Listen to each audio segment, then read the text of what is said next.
A very good morning, good afternoon, and good evening to anyone who's joining from all across the world. Thank you so much for joining us today and giving us your time.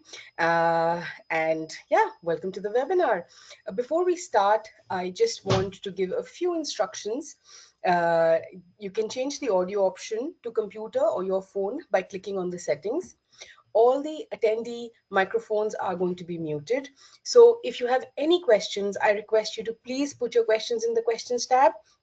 And at the end of the session, we'll have time to take the questions and answers. The session is going to be recorded. It will be shared with everyone. Once the session is over, 1 hour after the session is over, you're going to receive an email. Please scroll all the way down because at the bottom, you will have a link to download your certificate and you will have a link to watch the video as well. So both of them. And yes, enjoy your session, everyone.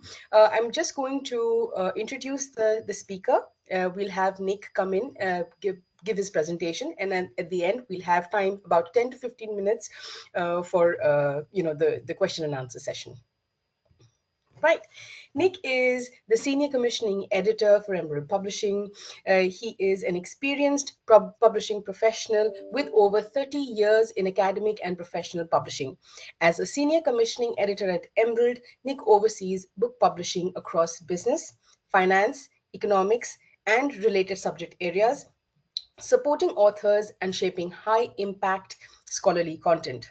His extensive background includes senior roles in commissioning, business development, and publishing leadership in Singapore, Hong Kong, and the UK at organizations such as Wiley, De Gruyter, Pearson, and Macmillan.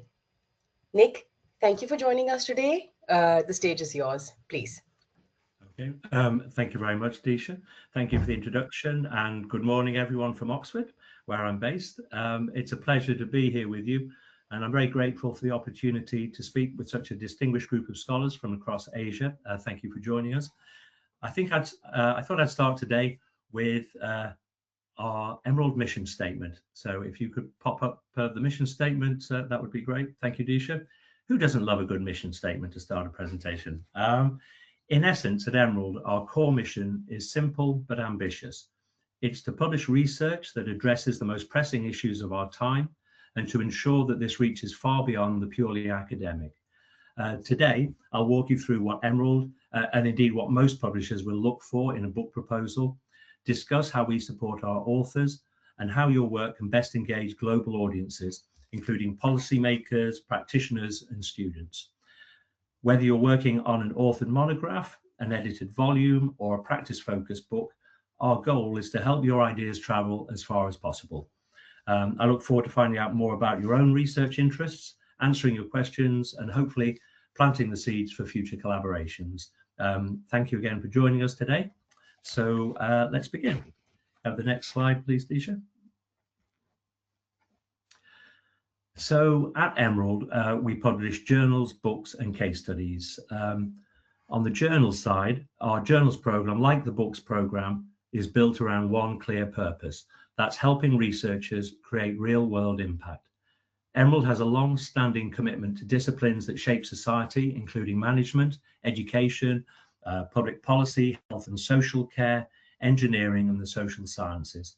Across more than 300 journals, we focus on rigorous scholarship that also speaks to practice, policy, and community needs. For academics around the world, Emerald's program offers three things that matter deeply. Number one, global visibility.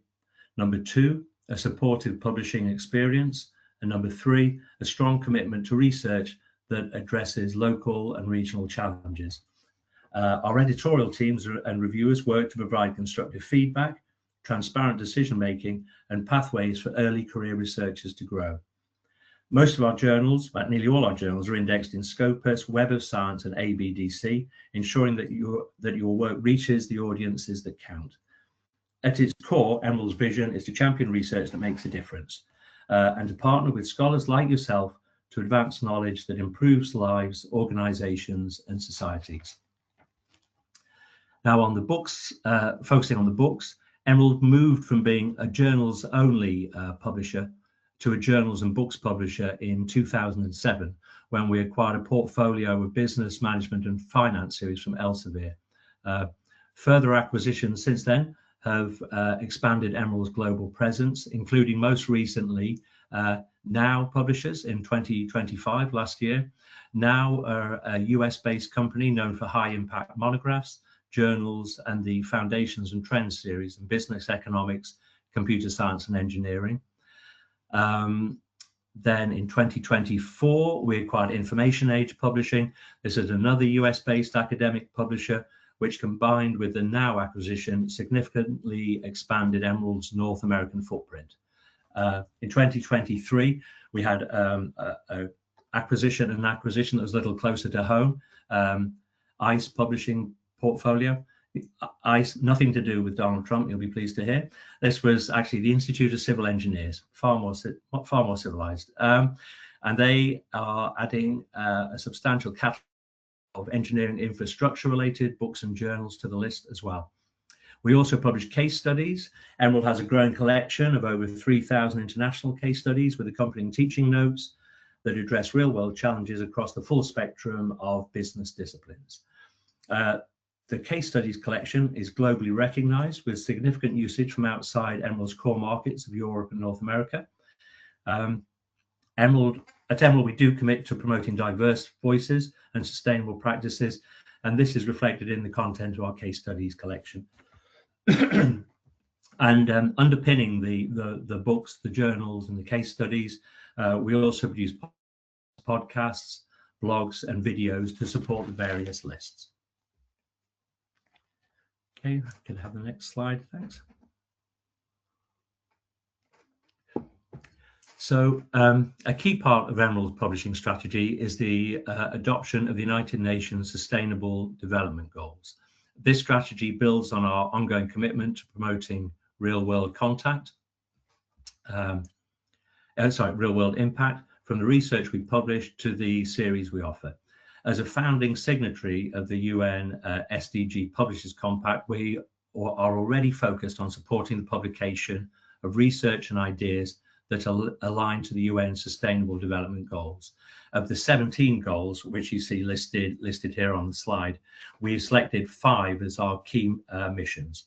These are responsible management, quality education for all, healthier lives, fairer society, and sustainable structures and infrastructures.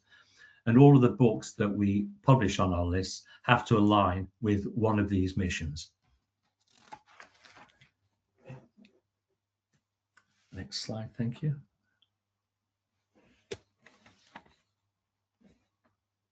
Oh, sorry, Disha, can you get the next slide? Thank you. Okay. Just a little bit of lag, Nick, sorry. Yeah. That's okay, no worries, yeah. Gives me time to get my breath back between slides. Okay, we have, within the book publishing list, we have different formats of books, different types of books. So the first are monographs, and these really form the core of our publishing list. These tend to be single or multi-authored, or more usually edited collections with 2 to 3 editors is fairly standard. Within the monographs, the authored works tend to run to 60 to 70,000 words. The edited collections are usually longer, 100 to 110,000 words. There's a reason we ask editors not to exceed, by the way, 120,000 words. And that's simply that 120,000 words, once you include charts, graphs, illustrations, etc., runs to about 500 pages. And 500 pages is simply the maximum number of pages that the bindery can handle at our printers. So that's the largest size of books that we publish.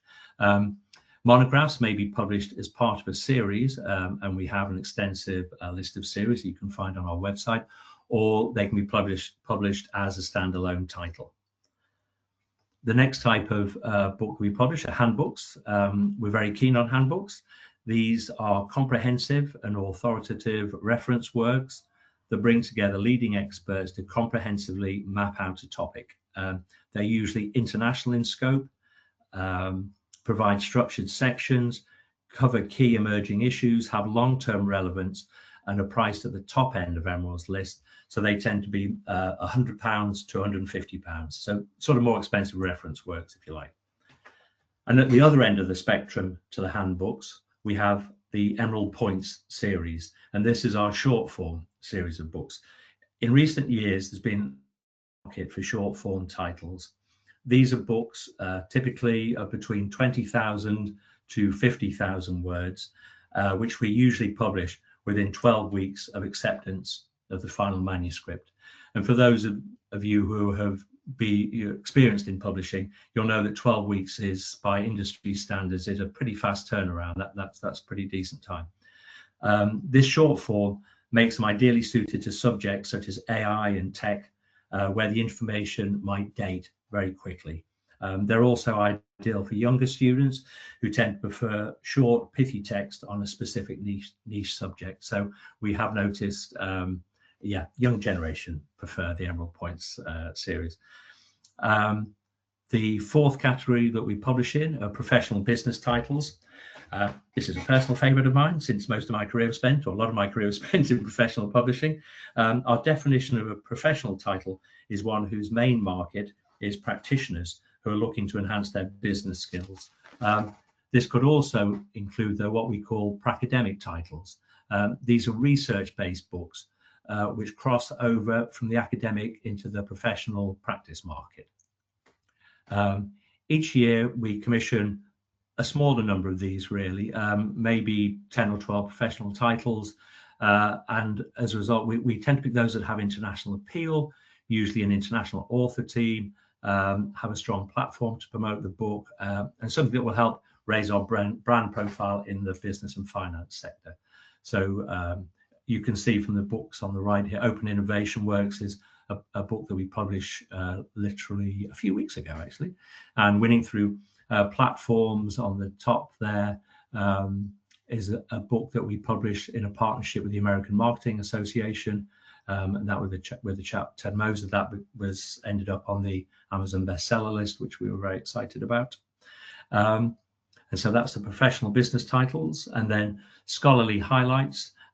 These are research-led publications, often in a shorter form, that have broader appeal, but which could have policy implications. So those are the 5 types of formats and books that we publish. Okay, I'll just quickly flash up this slide just to give you an idea of the size of our books team. So heading up our books team at the top there, we have Kim Chadwick, and Kim will be joining us a little bit later for the question and answer session at the end.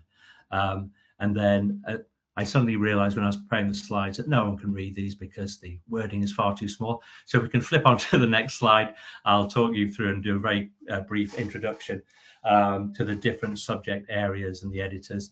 We have Katie Mathers, who's the senior editor for sociology and criminology, Kirsty Woods, who's the senior editor for education, Michael Fenton for engineering and the civil engineering list.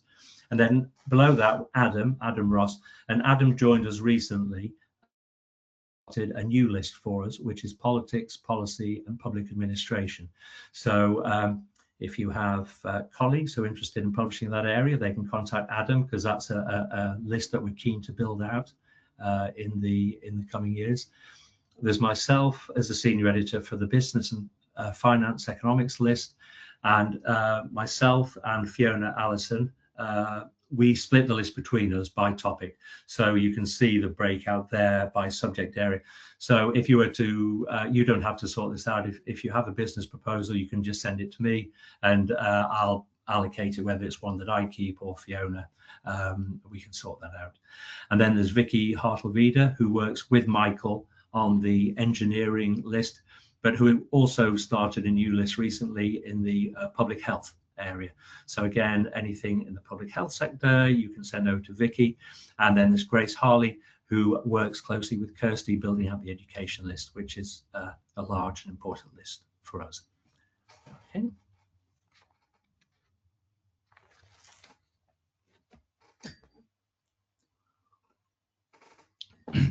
Okay, so I pulled up next the proposal form.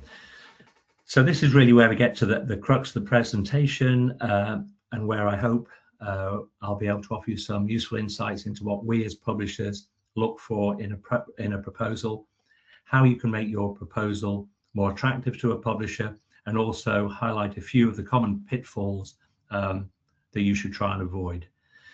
So basically, all publishers will ask you roughly the same set of questions in the proposal form.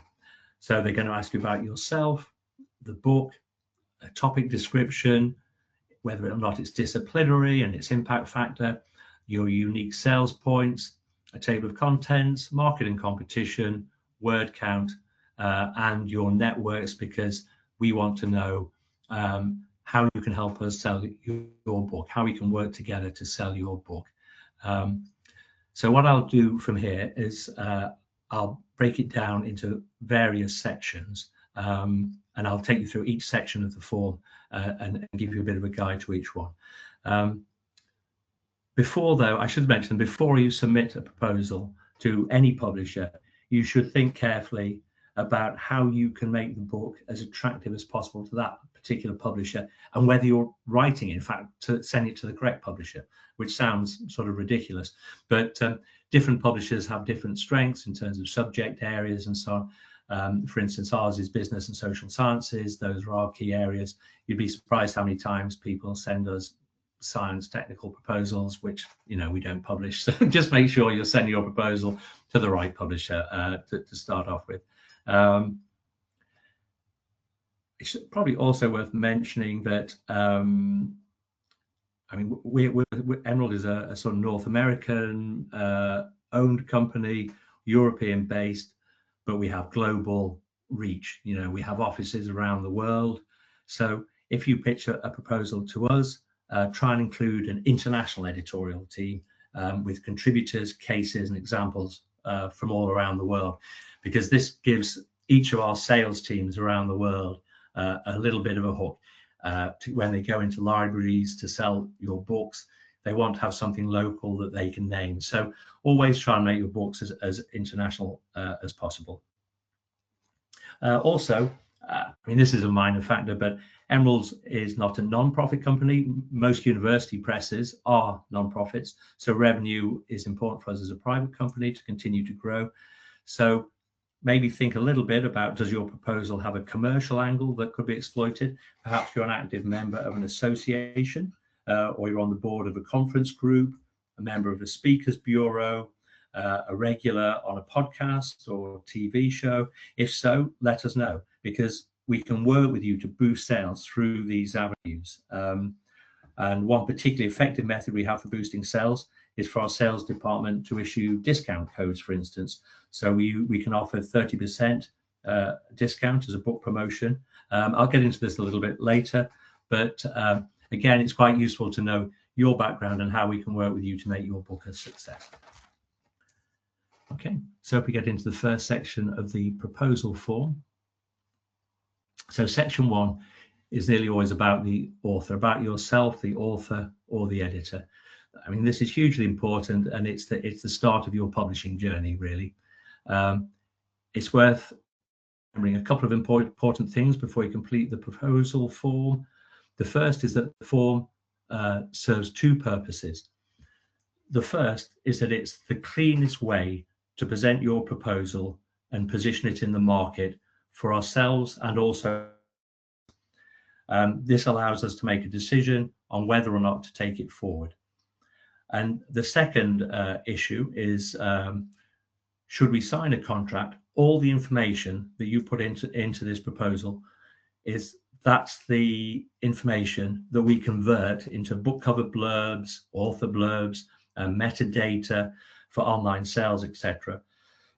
So as a publisher, I beg you, please present the information as cleanly as possible and take careful note of the guidelines that accompany each section.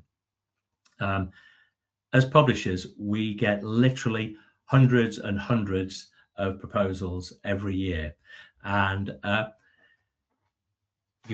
being totally honest, if we get a beautifully presented, clean manuscript, you know, we breathe a sigh of relief and you think, yep, this is somebody who's taken this seriously.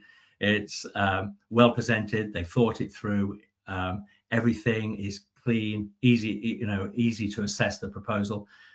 You'd probably be surprised by how many proposals we get, which have clearly been cut and paste from different documents.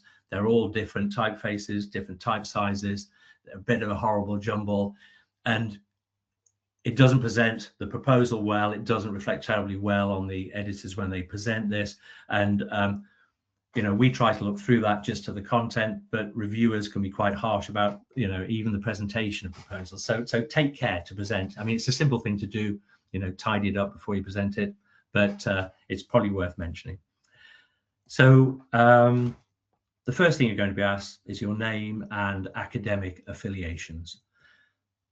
Name is pretty straightforward, but there may be a number of names that go in there as the authors or editors of this proposal.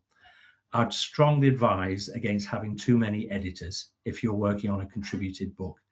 More than 3 editors on an edited proposal, on a contributed work with editors, raises a few red flags for us, raises a few concerns. Why is that? What we find is that multi-editor works cause coordination problems. More often there's communications breakdown, slow decision making. Editors often have conflicting editorial visions or standards, and it's quite common for us to see disagreements around chapter acceptance, revisions, and structure. There's also a risk of an unfocused book, a book with too many editors. It's the old too many cooks spoil the broth scenario. Too many editors oftentimes quite often try to cover too many topics, I would say. They tend to lack a strong thematic spine, and sometimes they can read as some disconnected essays rather than a cohesive publication.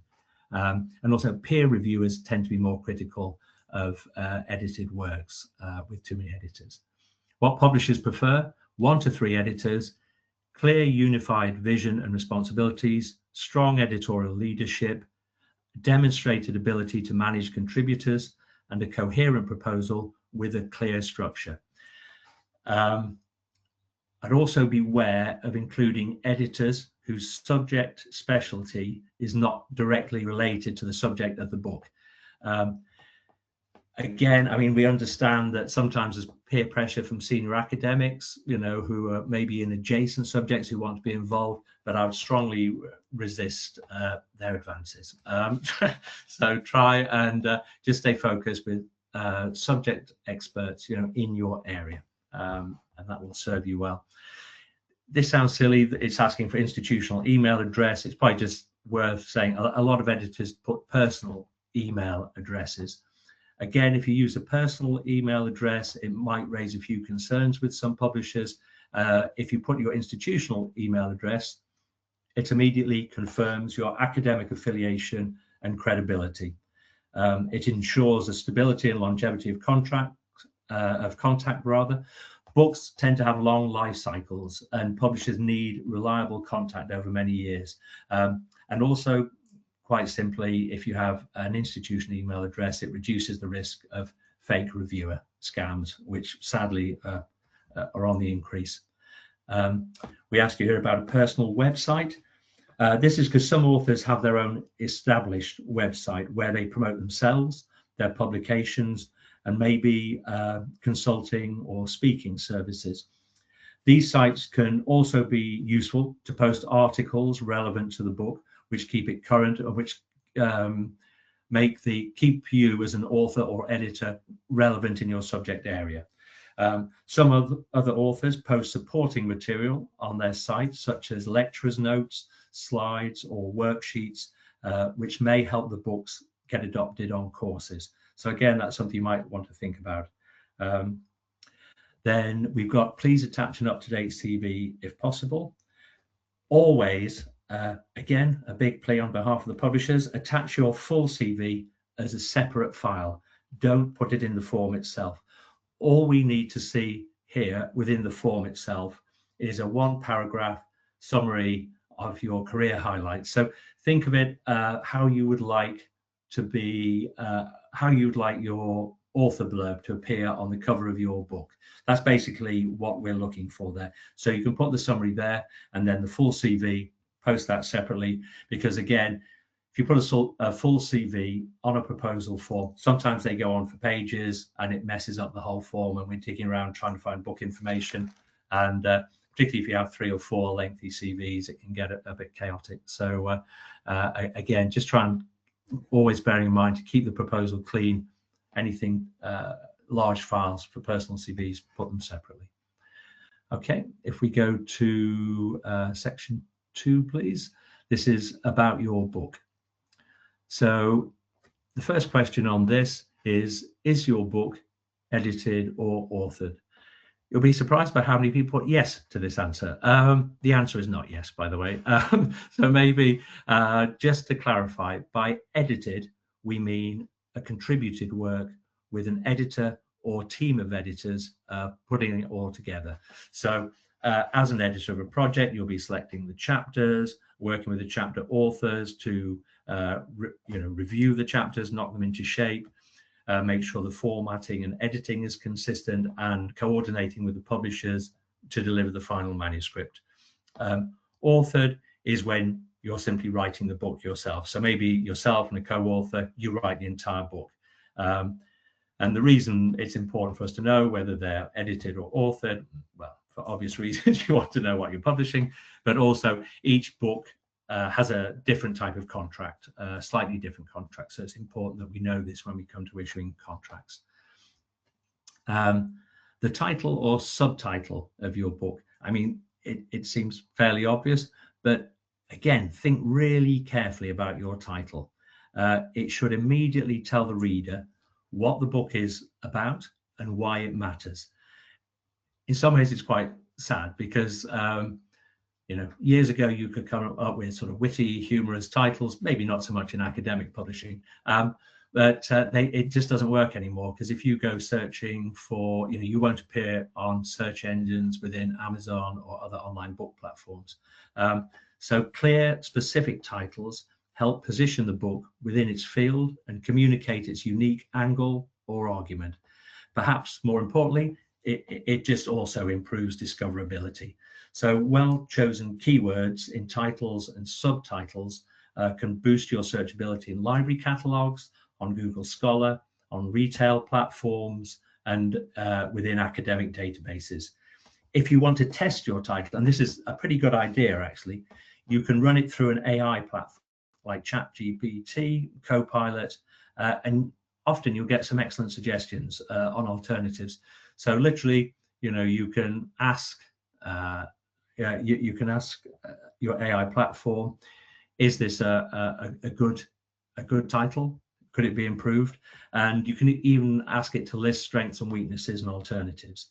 So a good use of AI there is on your title. So I'm going to skip the brief summary, and you'll find out why in a minute. The full book description, again, this is a hugely important part of your proposal. And think of this as your book cover blurb. So this for us is shows us or neatly encapsulates your entire book proposal. So write 2 to 3 paragraphs, and it's concise statement of the book's purpose, its USP, its unique selling proposition, how is it unique, clear indication of scope and content, and its relevance to the intended audience. And also make sure that when you write your cover blurb, in effect, your full book description, that the tone of writing reflects the book's character as well. That's quite important. And you can also include more prosaic information, such as whether it has case studies, international references, etc. That's also useful to know. And I mentioned you should do the full book description before the brief summary, because once you've completed the full description, you can ask AI, your ChatGPT, Copilot, or whatever, to then summarize your proposal, your book description in less than 40 words. And it usually does a pretty decent first draft. I mean, I find if you use it, that you tend to have to tweak it a little bit. It's never perfect, but it's a pretty good first draft. So don't be afraid to use AI to help you with your book descriptions. That's okay.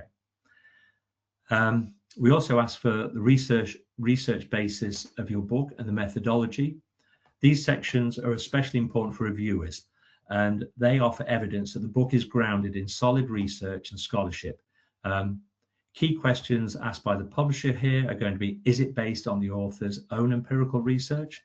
Is it derived from a funded project?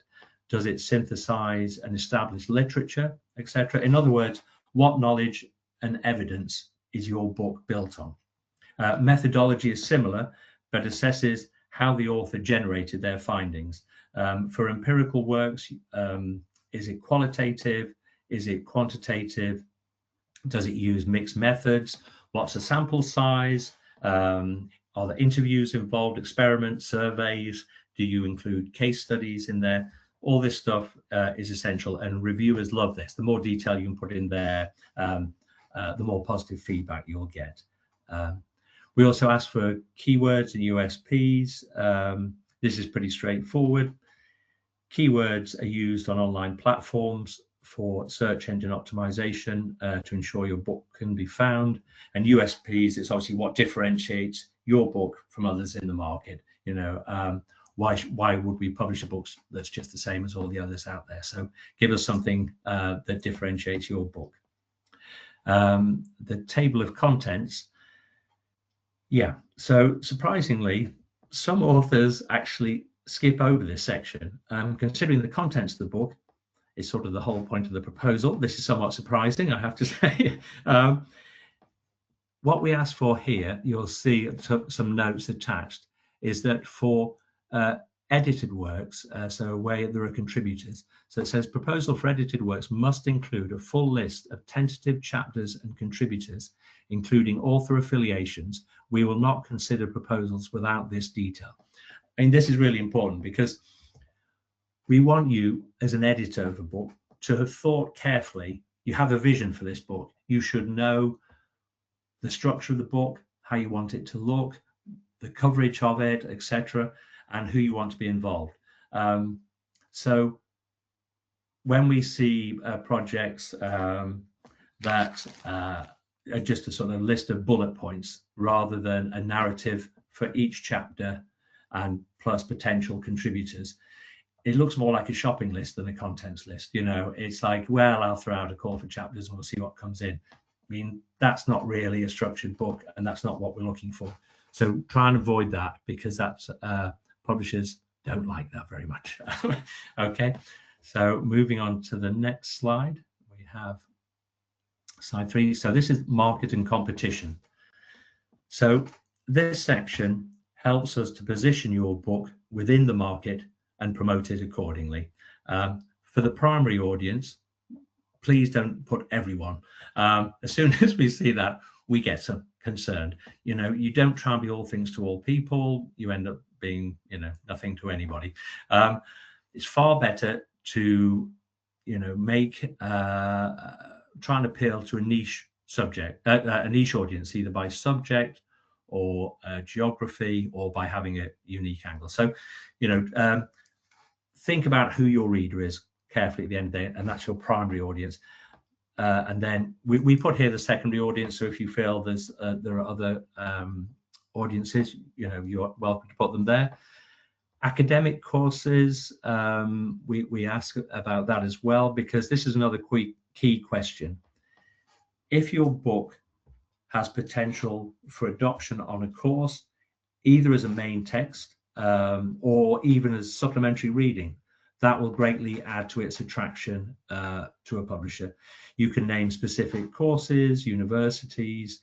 Also, our sales guys love this type of information, and it will help us sell more copies of your book. It doesn't have to be a textbook, by the way. You know, these are not textbooks we're publishing. We don't publish textbooks, but you know, often books, some certain monographs or books that we publish can be very relevant, you know, for certain courses. So again, if you know what they are, just highlight them to us. That would be great. Competing titles we ask for. This is fairly self-explanatory and helps us to see how your proposal can be differentiated from others in the market, and also how established the market is for your book. If all the books listed on your competing titles are more than 5 years old, say, then maybe interest in that subject has waned considerably or moved on and being replaced by an adjacent subject. So again, think carefully about competing titles, where your book sits. You might say, well, these are competing, but we're bringing a fresh approach to this subject, something like that. You can use it as a way of helping to plug your own book as well. Okay, now section 4, the next section.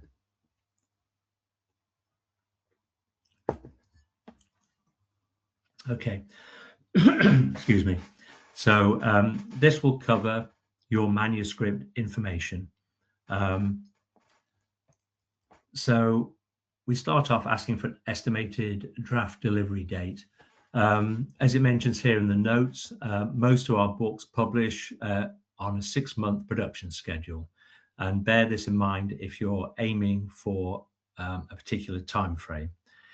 I mean, it's crucial, I think, when you work with a publisher that you're realistic and honest with timelines, because publishers, we really do care about accurate delivery dates, because we allocate publishing times to every book, and then we'll include books in promotions through the year, and we need to know what's coming down the pipes.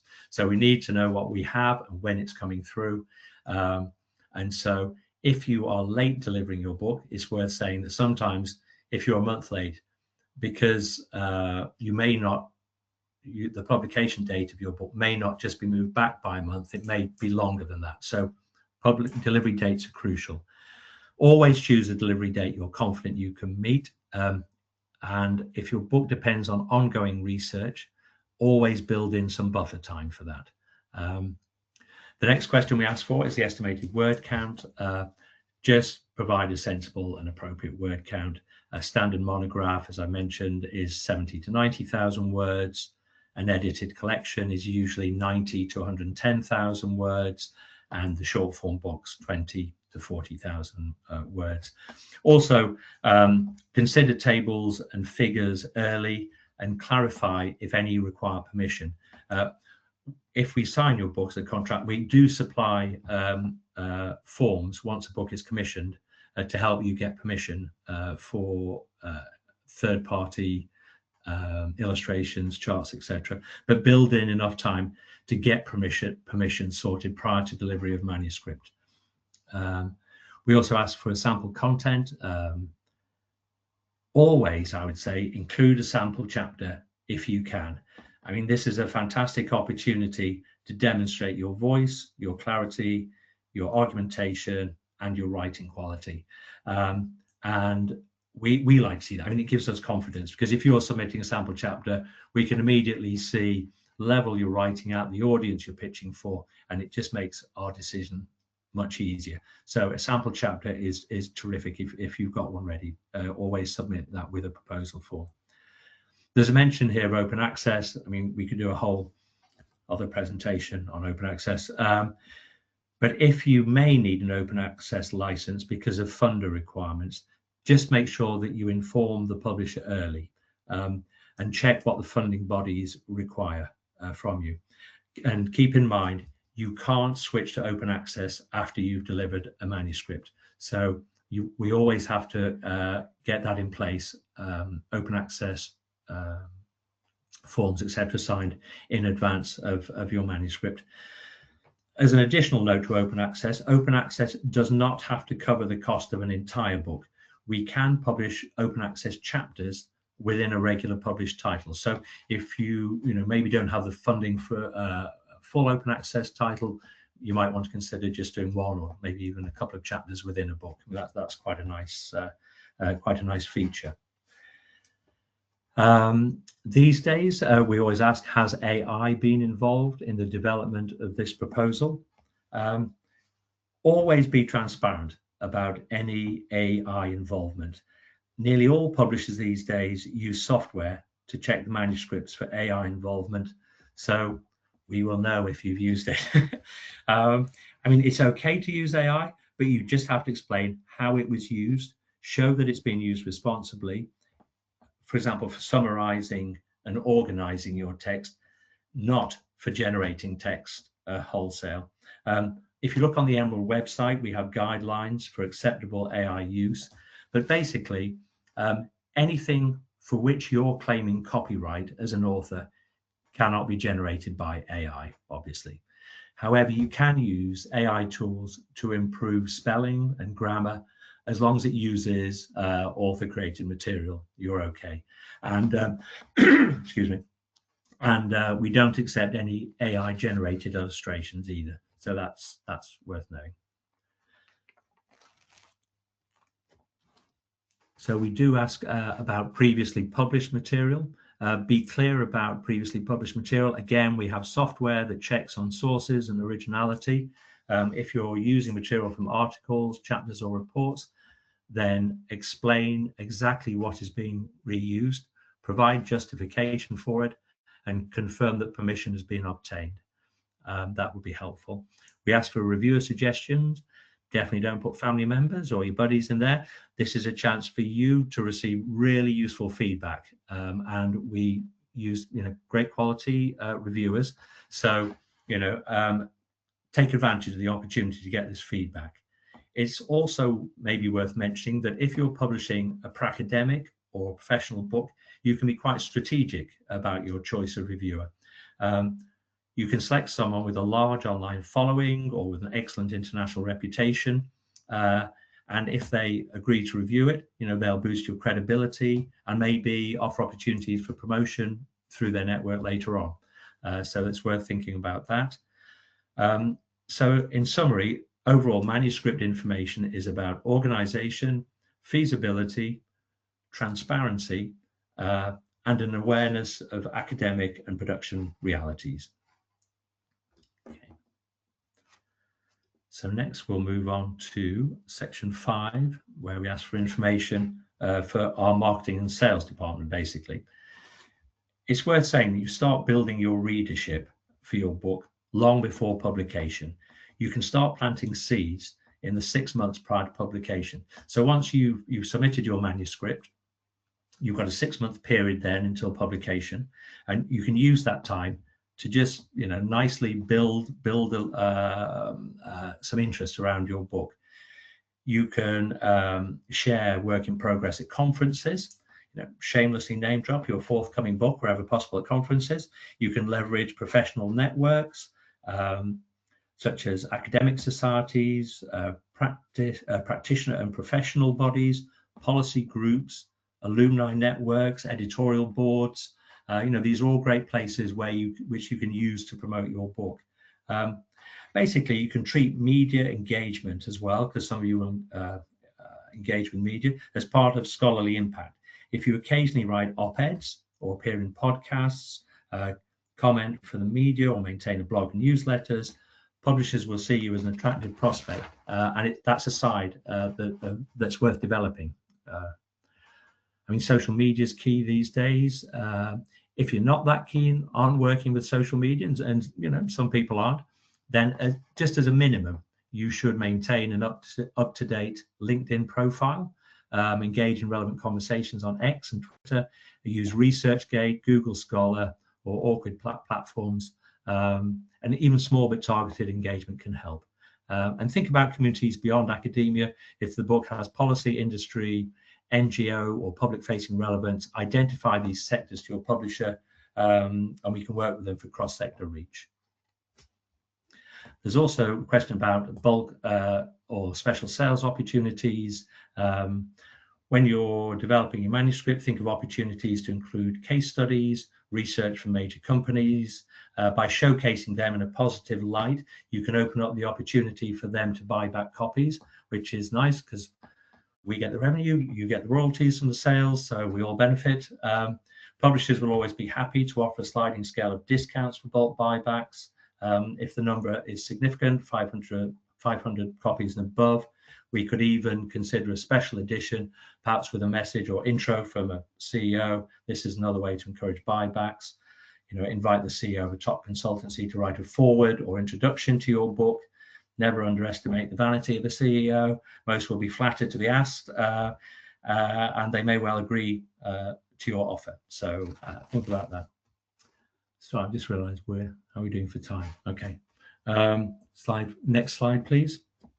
I'll try and wrap up quite quickly so we've got time for some questions. Okay, so there's some video resources that we can offer. If you take a look at the Emerald website, you'll find the resources there at the link at the bottom. This will be available afterwards, so you can take a look. And a couple of videos I'd especially recommend are being produced by my very talented colleague, Katie Mathers. One video is how to write a book proposal, and the other one is converting your thesis into a book. You can find both of those on YouTube, so you can look for those. And in each of those videos, Katie offers some very useful guidelines for potential authors. So if we go to the next slide. Okay. So we've got a flow chart here.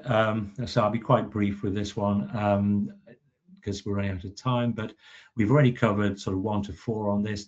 Stage 5 is if we like your proposal, then we'll offer a contract. Most academic publishers have fairly standard terms for their contract. I mean, I've worked for quite a few of the big publishers in my time, OUP, Macmillan, Wiley, etc. And I know from the contracts that basically everybody offers pretty much the same terms.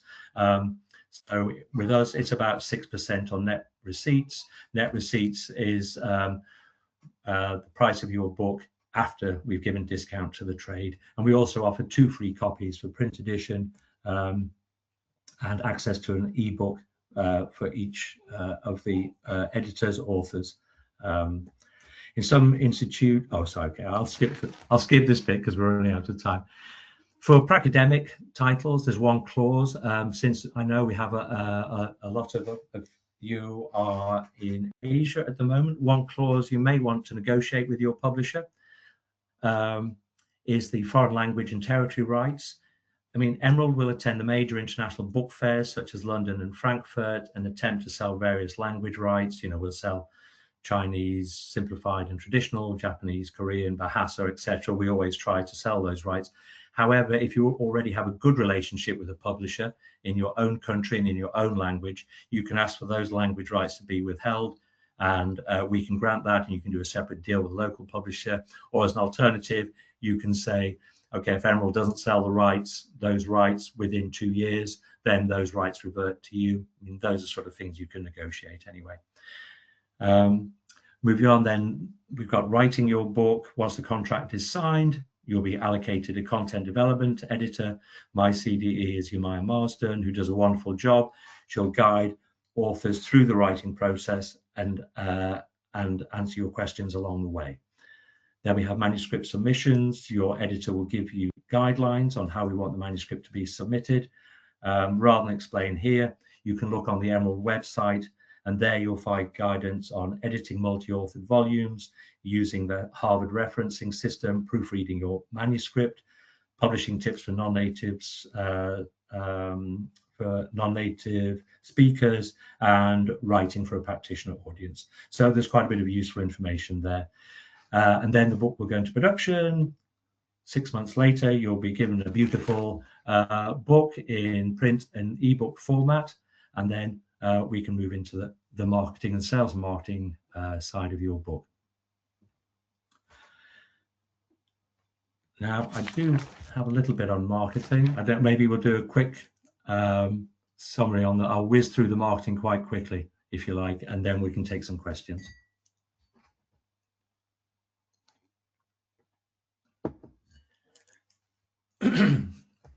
Sorry, Disha, can you move on to the next slide?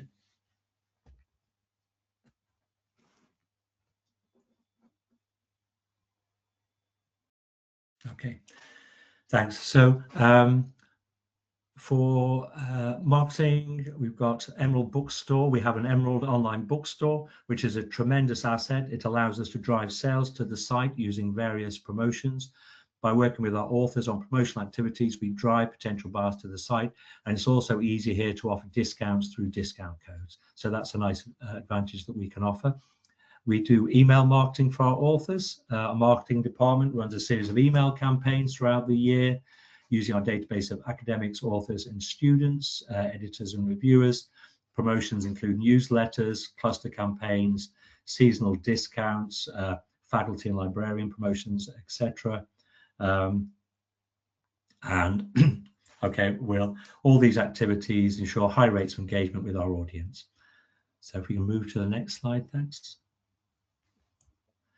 Okay, social media, we utilize the usual social media channels, X or Twitter, LinkedIn, Instagram, etc., to promote our authors and our books. A good example of, I won't go into that, sorry, we're short of time. And conferences, Emerald attends dozens of major conferences each year where we promote books through displays and flyers. We also ask you to keep us informed of conferences that you'll be attending or speaking at, and we can support you with promotional flyers, PowerPoint slides, or social media posts as well. Okay, I think I'll wrap it up there. I hope I've given you some useful points today, and that you're now straining at the leash to submit a proposal to Emerald. The best advice I was ever given as a publisher came from a mentor of mine at a major publishing house who told me, whenever you commission or whatever work you do, always be ridiculously ambitious with who you work with, in terms of partnering with. And I've found that's stood me in good stead over the years. Always try and work with the very best people. If you can make a compelling case to them, you'll be surprised who you can end up with. Anyway, so I'd like to wrap up the presentation there. I think we've got time for a few questions. Our head of book publishing, Kim Chadwick, has kindly agreed to join me. So Disha, if you want to pick out some questions, and Kim's here. Excellent, thanks, Kim. Nick, Kim has been blazing through the questions in the chat. We've been answering many of them. Thank you so much for joining us today, Kim. So, Nick, the first question of the day is to you. They've said is that when we submit a proposal, a book proposal, then we add a chapter with the abstract. Is it compulsory that the title chapter should be final in the manuscript? Okay, I mean, we prefer if people sort of do hold titles, but honestly, you can change titles right up into delivery of manuscript, really. I think, once it's submitted, then we start going through the editorial process. So we'd like to keep the title and not change it from that point on. But during the development process, proofs going backwards and forwards, it might be that during the proof stage, you're as the author, you're discussing with the editor of the project, you might decide that maybe there's a bit of overlap or something between chapters. So to differentiate, you might want to tweak it a bit. So yeah, we can be a bit flexible up to the point of delivery, I think. Kim, I'm not sure if you want to add to that. No, I think that covers it. Yeah. Ideally titles are a great first time, but they can be changed if needed. Thank you. Kim, the next question is to you. I want to republish my book. Please guide me on how to proceed. Yes, thank you. Yeah, I picked this question because I think it's important to say we won't typically republish works that have already been published. We, as a publisher, only publish original research. So particularly for our books program, we publish a lot of books every year, but we're also selective about the books that we publish. So we publish original research that hasn't been published before. We don't accept any level of kind of republication or certainly any plagiarism. So if you have already published your book elsewhere and you're looking to work with another publisher to maybe extend the dissemination of that, unfortunately Emerald won't be the right publisher for that, because we're looking for original research. Thank you, Kim. Nick, the next question is to you. Where can we find the blogs that Nick mentioned? Sorry, can you repeat that, Disha? Got an angry dog in the background. That's all right. The question is, where can we find the blogs that Nick mentioned? The blog.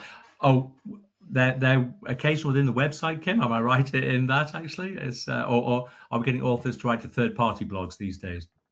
Yeah, you can do both. So if you want to write a blog post about your book, Emerald does publish some blog posts, which can all be found on Emerald's website, on our emeraldgrouppublishing.com website, and you can look through there for lots of past examples. But we do also encourage authors when to help with the promotion of their book. If you work with a particular society or newsletter, or maybe perhaps your institution or a research center that you work with has a blog, you're more than welcome to write a post if that organization allows, write a post about the research of your book, or write a blog post about your book specifically.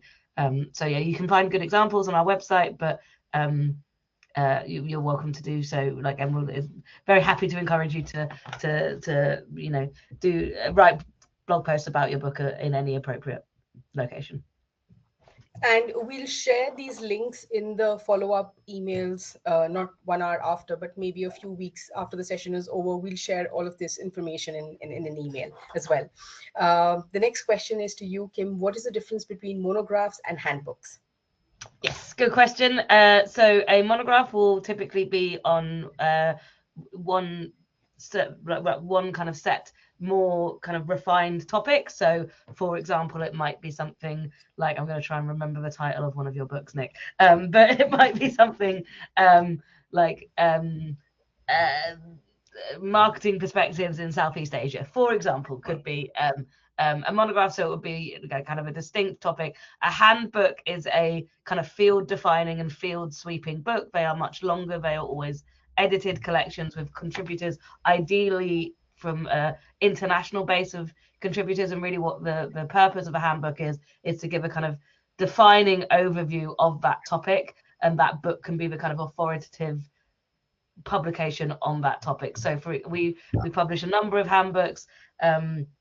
For example, we've done handbooks on like different financial systems. We've done handbooks on tourism, for examples, but they will always have a large number of contributors, ideally from an international. They will have an international editorial team and contributors from kind of all over the world, and chapters in the handbook should give a kind of not quite base level introduction, but they should kind of give an overview of different aspects of that issue in the field. So they're really quite authoritative and field sweeping works. And so that's kind of what whereas a monograph is much more specific to a particular topic, rather than kind of field sweeping. Thank you so much. Nick, the next question is for you. We have a co-founder of Global Network Professionals on the call right now, GNPRO.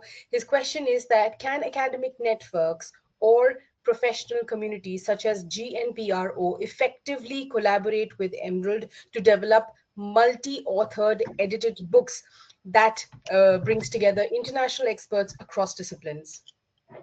Yeah, in fact, perfect sort of organization, actually. I mean, I mentioned the academic books, that we find that those books are very successful because you have a foot in both markets, really, and so you could pull out, if there's some research behind some of the chapters, but it appeals to a practitioner audience as well, because we can effectively sell into both markets, really. Obviously we have our library sales for the academic books, but we can also sell, effectively into the professional markets as well. And what's terrific is if you have an organization such as this, they have memberships, so we can do very focused marketing to that group. We can do special discounts, and not just for their own books within the series, but maybe we could do the occasional special offers on other new publications. So it's nice to sort of build partnerships and relationships with any sort of associations, societies, etc. It works very well for both parties, I think. And also, I mean, sometimes if they have affiliations with other international networks in that subject area, again, that's taking it one wider as well, which can be very helpful. Thank you, Nick. Kim, the next question is for you. I think Nick has sort of answered, but this is about AI similarities. If the article is heavily AI generated, then what about that? Yes. So we, I've shared in a response to a few questions in the chat. Emerald has a page on our website about our stance on the use of AI. As Nick mentioned, it's totally fine to use AI tools such as ChatGPT to help refine your book description or your proposal form. It's also fine in terms of an actual manuscript or paper submission to use AI to help kind of copy edit or proofread your work, but we do not accept any, across all of Emerald's books and journals, we do not accept any research that has been used AI to develop the writing or to conduct the research. We only permit it for our publications through the use of copy editing and proofreading, and we don't accept any publications that have actually used AI in the research development or writing of a paper. So if the article is heavily AI generated, then unfortunately Emerald would not be interested in publishing it. Thank you, Kim. I think your dog wants to answer many questions with you. He does. I'm sorry. Yeah, my dog's very. No, don't apologize. That's fine.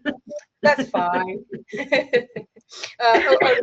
So another question to you, Kim. They've said that while finalizing the topic, is it suggested to take broader topics to cover more concerns, issues, and the area, or the topic should be absolutely precise, focused on the specific area or discipline?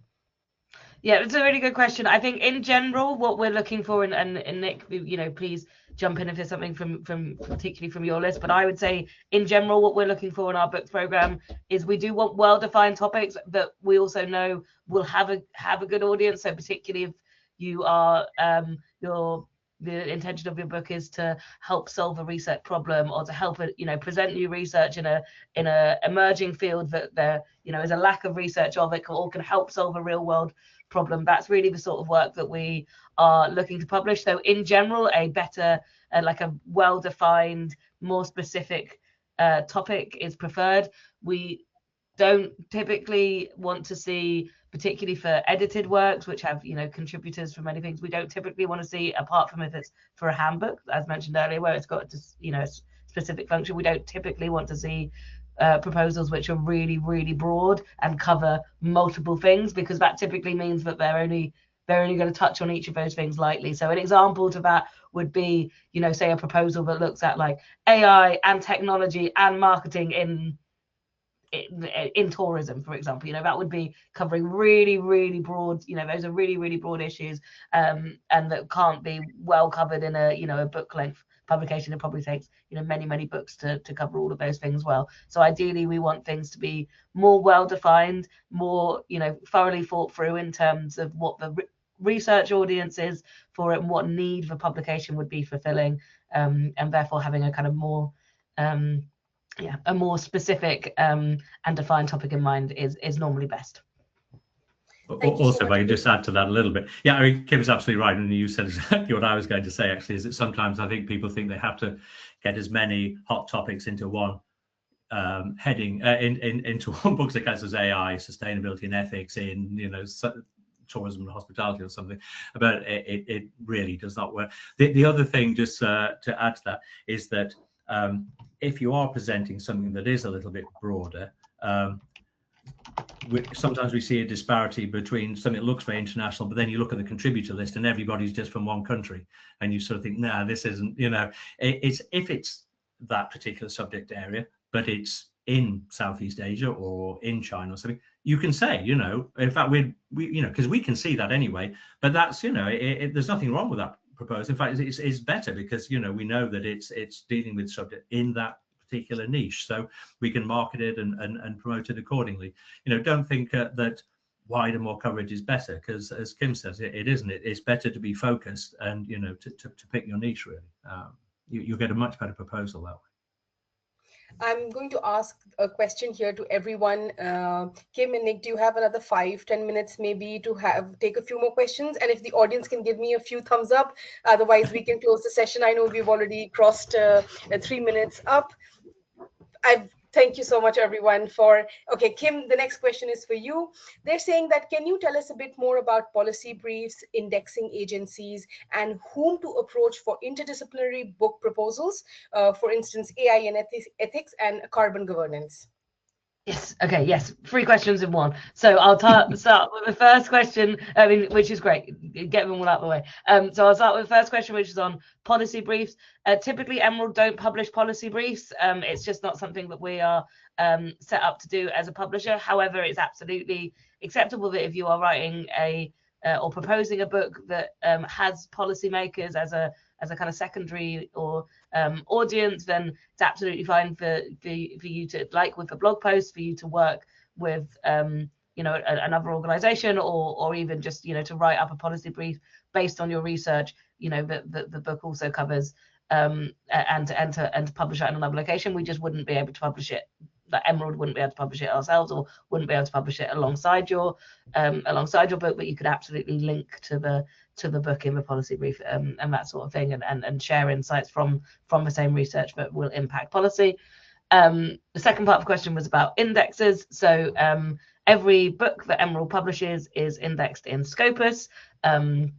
Typically that happens within 3 to 6 months of publication, but the timescales are defined by Scopus. Unfortunately, we can't make them do it quicker. It's based on their own processes and workflows, but every single book that we publish will eventually be indexed by Scopus. We also submit every single book that we publish to the Book Citation Index, which is owned by the Web of Science, by Clarivate Analytics. Every single book that we publish is submitted to them for indexing.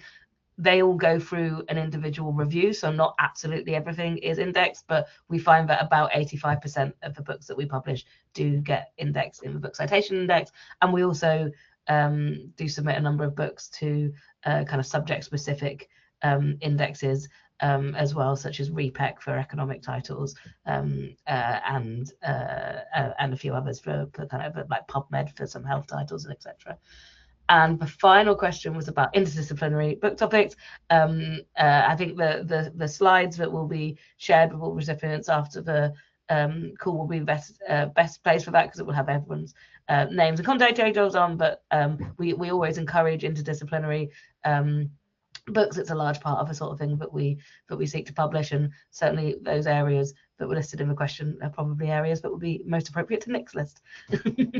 Yes, thank you. Just to mention what Kim has said, on the slides, if anyone joined in a bit later, at the beginning, Nick had shared all of the editors' names, their contact addresses, and the areas that they are from or they're taking care of. So you can write to any of them if you have any queries regarding that particular subject area. So yeah, thank you. Nick, the next question is to you. What about book series editor? How one can propose about that? Okay, great. So if in the first instance, just drop me a line or drop the relevant editor in that subject area line, and just outline your series idea in the first instance, just so that, you know, we can say, okay, yes, this is right for us, no, it isn't, or we can, if you just send it to me, I can allocate it to the right editor, that's okay. And then we have a series proposal form. So it's slightly different from the book proposal form that I just presented.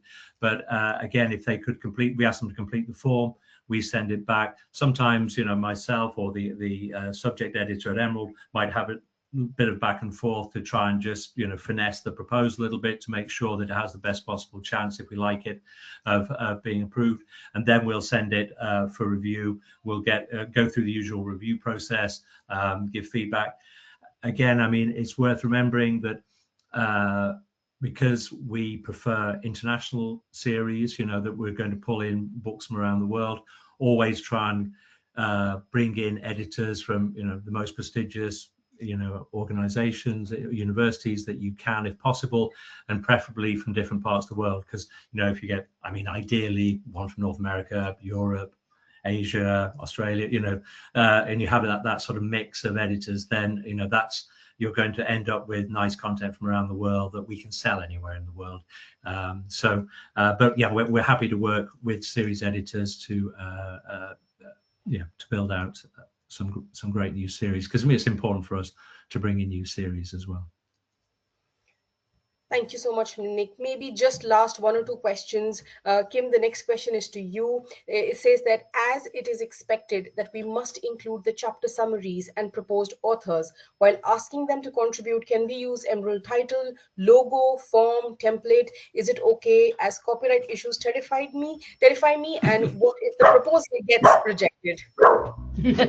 Thank you, and sorry, my dog was keen to answer that one as well. I would say that so because we always want to see chapter abstracts and potential contributors for any edited work, you're welcome to share the book proposal form that you'll be completing with you know, potential contributors to the work. And you can certainly say, particularly if, you know, we would always encourage you to kind of reach out to us first, I think this was in a follow-up question as well, you would always encourage you to kind of reach out to the appropriate editor that will be listed on the slide from this presentation first, to see if it's a topic that, you know, Emerald are currently seeking proposals on or currently interested in publishing, so that at least you can get a kind of initial idea from us if it is something that we would be, you know, happy to consider at that time. And if you do so, and, you know, we have a positive conversations, and then you can certainly tell potential contributors that you are planning on submitting the proposal to Emerald. What you can't say is that Emerald have accepted the work, or that it's definitely going to be published by Emerald, because that won't happen. You know, that won't happen until we have received and reviewed the full proposal and made you a contract offer. But you are welcome to share the proposal form, which, you know, includes our logo and that sort of thing. You just can't say that, you know, that it's absolutely definitely going to be published by Emerald, because that won't be the case until we've agreed a contract. The final part of the question was about, I think, what happens if it gets rejected. And I think it may be just important to note that Emerald publishes about 500 books a year. Sorry, my dog is really excited. Emerald publishes about 500 books a year, which is quite a lot, but it's also not as many as many other publishers, and we are selective with the books that we publish, and we are selective with the topics that we publish on. Bear with me 1 second. Kim, I think the audience needs to see him, because they part of the session now. I've just shot him away, but if he comes back, I'll get him involved. But yeah, but we are selective with the books that we publish, and we are selective with the topics that we publish on. And, you know, often if we've, you know, published a few books in 1 year on a particular topic, then we'll wait to see how those do and how the research field, you know, continues before, you know, commissioning several other books on that topic. So if your proposal does get rejected, that's not necessarily a reflection on the quality of the research or the quality of the proposal. It may well just be that Emerald, we are not looking to publish more books on that topic at that time, or we don't feel that we're the best publisher for your work. So in that instance, we would just, you know, encourage you to, you know, reach out to other publishers publishing in your research area to share that there are, I mean, obviously Emerald are the best, but there are lots of us. But so yeah, we would say, like, don't take it as a personal rejection or, you know, a negative comment about, you know, the quality of the research. It may well just be that we don't kind of have space, or we don't have any more. We're not seeking any more works on that topic at that time. So yeah, we just encourage you to try again and look elsewhere, and you know, maybe consider Emerald for your next book afterwards instead. Thank you so much. I know there are so many questions that we've not been able to take today, but what I'll do is I'll actually make a list of the questions. I'll share them with Nick and with Kim, and if you find anything important, let us know. We'll respond back to the questions. Just to reiterate again, everybody will receive a recording of the session, and you will receive a participation certificate. I've had a few more questions in the chat right now, so you will be able to refer it again. You will be able to see where you can, in the follow-up emails, which will be in a few weeks and not immediately, we'll share the book proposal form. We'll share important links that have been discussed within this session as well. So please don't worry. We'll try and send you as much information as possible, and I'll try and share all the editor details as well, so you know who to contact in case you have a particular request. Thank you everyone for joining us today. Thank you, Kim. Thank you, Nick. The audience, you guys have been wonderful, so engaging and lovely, and hopefully we'll see you in the next session about cases, maybe in a month or two. Thank you, everyone. Have a great day, evening. Thank you. Bye-bye. Thanks very much, everyone. Bye. Bye.